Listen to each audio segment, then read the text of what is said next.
Hi అండి, ఎలా ఉన్నారు? బాగున్నారా? అందరూ వెయిట్ చేస్తున్నదండి బిగ్ బాస్ 8లో ఎవరు వస్తారు అని చెప్పేసి. అది కూడా కాకుండా బిగ్ బాస్ 8 ఎప్పుడు స్టార్ట్ అవుతుంది అని చెప్పేసి కూడా అనుకుంటున్నారు. బిగ్ బాస్ 8 స్టార్ట్ అయ్యేది ఎప్పుడో నేను కన్ఫర్మ్ చేస్తానండి. యాక్చువల్గా ఫస్ట్ సెప్టెంబర్ 8 అనుకున్నారు, కానీ సెప్టెంబర్ 8 కాకుండా ఇప్పుడు ఫస్ట్ అనుకుంటున్నారు. 8 ఎందుకు కాదు అనుకున్నారంటే 7th వినాయక చవితి పడుతుంది కదా. మరి బిగ్ బాస్ 8లోనే వినాయక చవితి సెలబ్రేషన్స్ ఉంటే చాలా బాగుంటుందని చెప్పేసి సెప్టెంబర్ 8 కాకుండా సెప్టెంబర్ 1 బిగ్ బాస్ 8 స్టార్ట్ అవుతుంది. ఇది మాత్రం 99% దాకా కన్ఫర్మ్. బిగ్ బాస్ సెట్ కూడా చాలా వరకు ప్రిపేర్ అయిపోయిందండి. కొంచెం కొంచెం పనులు ఉన్నాయి కనుక సెప్టెంబర్ 1 అది కన్ఫర్మ్.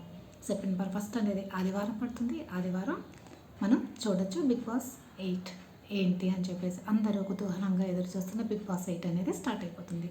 మరి కంటెస్టెంట్స్ ఎవరా అనుకుంటున్నారా? బిగ్ బాస్ 8 కంటెస్టెంట్లో ఫస్ట్గా మనము తేజస్విని గౌడ పేరు మాత్రం వినిపిస్తుంది. ఆవిడ వస్తారా లేదా అని చెప్పేసి. తేజస్విని గౌడతో ఇంటర్వ్యూ అయితే అయిందండి. ఆవిడ అగ్రిమెంట్ మీద సైన్ చేసినట్టు ఎక్కడా సమాచారం లేదు. అందుకని ఆవిడ వస్తారా లేదా అనేది ఇంతవరకు ఇప్పుడు అందరికీ కన్ఫ్యూజన్గానే ఉన్నది. మరి 2-3 రోజుల్లో ఈ అప్డేట్స్ అనేవి తెలియవచ్చు. కానీ తేజస్విని గౌడ రావడం మాత్రం 90% దాకా ఛాన్సెస్ అయితే ఉన్నాయి. నెక్స్ట్ జబర్దస్త్ పవిత్ర, ఈవిడ కూడా బిగ్ బాస్ 8లోకి వస్తారు అని చెప్పి సమాచారం అయితే అందుతుంది. ఈవిడ కూడా 90% దాకా మనం బిగ్ బాస్ 8లో చూడబోతున్నామే అనుకోవచ్చు. తరువాత హారిక జంట, ఈవిళ్ళు కూడా బిగ్ బాస్ 8లో వస్తారు అని చెప్పేసి అంటున్నారు. కానీ ఇది 50% ఛాన్స్ మాత్రమే ఉంది. నెక్స్ట్ రీతు చౌదరి, ఈవిడ మాత్రం బిగ్ బాస్ 8లో కన్ఫామ్గా మనం చూస్తామని అనుకుంటాం. 99% దాకా ఈవిడ్ని మనం చూడవచ్చు. ఈ రీతు చౌదరి అనేది హోస్ట్గా పనిచేస్తారు. తర్వాత కిరాక్ boys and Khiladi girls star మాలో వస్తుంది కదండి, దాంట్లో కూడా ఈవిడ పార్టిసిపేట్ ఉంది. అద్భుతంగా ఉంది.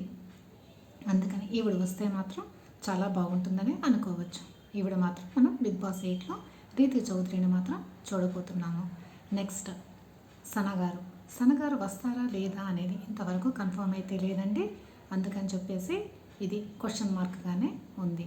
తరువాత ఇటువంటి అప్డేట్స్ ఇంకా చాలా చూడాలని అనుకుంటున్నారా? చూడాలి అనుకుంటే నా ఛానల్ని సబ్స్క్రైబ్ చేయండి. ఒకవేళ నేను చేసిన ఈ వీడియో మీకు నచ్చితే తప్పకుండా లైక్ చేయండి. చేస్తారు కదా like? Please like, share and subscribe. Bye.